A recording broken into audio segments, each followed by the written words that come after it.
السلام علیکم ورحمۃ اللہ وبرکاتہ۔ بسم اللہ الرحمن الرحیم۔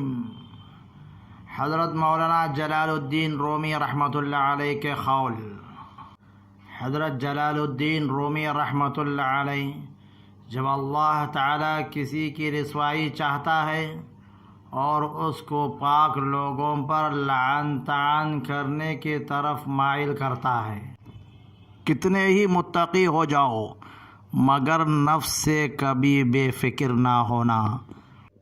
اے انسان، ہر راز کسی نہ کسی وقت ظاہر ہو کر رہتا ہے، اس لیے بدی کا بیج نہ بو کیونکہ وہ ضرور اگے گا۔ اس دنیا میں کوئی خزانہ سام کے بغیر، کوئی پھول کانٹے کے بغیر اور کوئی خوشی غم کے بغیر نہیں ہے۔ حضرت مولانا رومی رحمۃ اللہ علیہ سے کسی نے پوچھا کہ میرا دل تو بہت چھوٹا ہے اور دنیا کا غم بہت بڑا ہے۔ حضرت نے کہا تمہاری آنکھیں بھی بہت چھوٹی ہیں، وہ تو ساری دنیا سما لیتی ہیں۔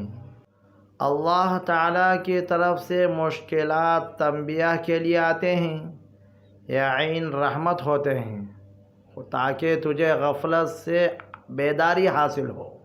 ایک اچھا انسان کسی سے شکایت نہیں کرتا، وہ خامیاں تلاش نہیں کرتا۔ عقل کو خواہش پر فضیلت حاصل ہے کیونکہ عقل زمانے کو تمہارے ہاتھوں میں دے دیتی ہے، جبکہ خواہشیں تمہیں زمانے کا غلام بنا دیتی ہے۔ اگر تو بیکار پتھر ہے تو کسی صاحب علم کے پاس بیٹھ، گوہر بن جائے گا۔ جو تکالیف برداشت کرتا ہے وہی خزانے حاصل کرتا ہے۔ جو مسلسل کوشش کیے جاتا ہے وہ اپنے اصل مقصد کے حصول میں کامیاب ہو جاتا ہے۔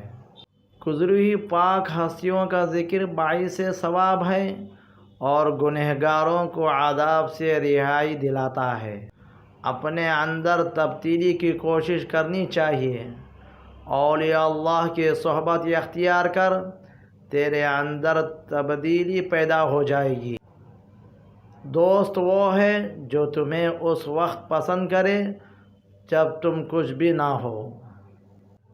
وہ خاموشی سمندر ہے اور گفتگو نہر کی طرح ہے۔ تجھے سمندر تلاش کر رہا ہے تو نہر کی تلاش نہ کر۔ تمہاری اصل ہستی تمہاری سوچ ہے، باقی تو صرف ہڈیاں اور گوشت ہے۔